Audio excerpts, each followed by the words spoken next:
Hey everyone, this week we got a cool new event Frostfall that introduced 3 new Northern Parliament ships alongside the new cruise mission meta ship. Let's quickly talk about the meta ship first. It's Callie? No.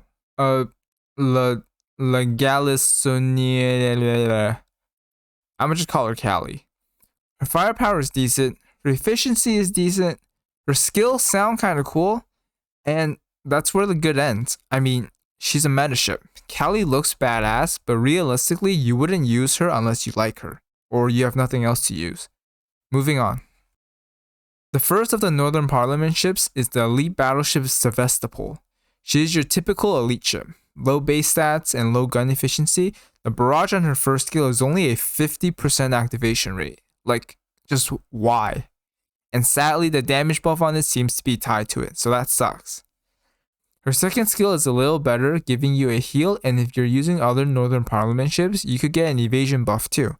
But outside of that, there are much better healers. Next, we have the SR light cruiser Voroshilov. At first glance, I wasn't too impressed. Low firepower, low torpedo, no main gun +1. She does have good efficiency on her main gun though. Her skills are where she starts to look much better. Her first skill is very cool. She gains a ghost gun that consistently applies a slow debuff stacking up to 20%. It also does damage, so it makes up for not having a main gun +1. And every 18 seconds, she fires a barrage that removes the slow debuff to apply a 5% damage debuff for cannon damage, making her a good battleship buffer. Her second skill helps a lot with her survivability, providing evasion rate, and if you're against planes, more evasion and damage reduction. Overall, Voroshilov is a pretty good ship. Useful utility and good survivability. If Helena were a balanced ship, she might look something like this. Finally, we have the SR heavy cruiser Kursk. Kursk is the definition of a glass cannon ship. She has great offensive stats with high firepower, high reload, and main gun +1. But her defensive stats are terrible, with a low HP stat and light armor on a heavy cruiser. Also, don't let the blue skill fool you. Her skills follow this trend and provide only damage.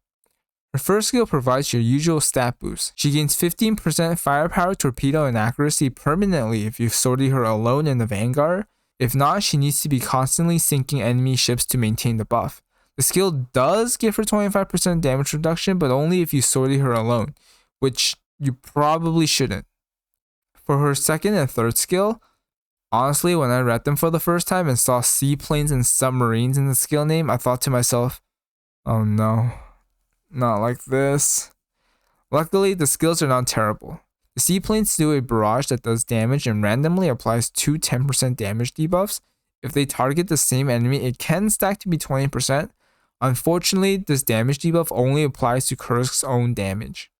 The submarine skill summons mini subs that do damage and have a 70% chance to apply flooding. I do think Kursk has potential to be a strong DPS ship, but it feels a little lacking. The biggest question is the consistency on her second and third skill. A stacking 10% damage debuff sounds nice, but since it applies randomly to one enemy at a time, it's very possible it hits something that just dies right away. And her submarines are summons which are kind of weird to begin with, and the 70% chance to flood, well, it should have just been 100%. Finally, I want to highlight the new equipment introduced, because the best pickup in this event is actually the gun, the prototype 240mm. Thanks to its armor coefficients, it has one of the highest DPS against heavy armor targets out of all the heavy cruiser guns, so it's definitely worth picking up. And that's all for this update.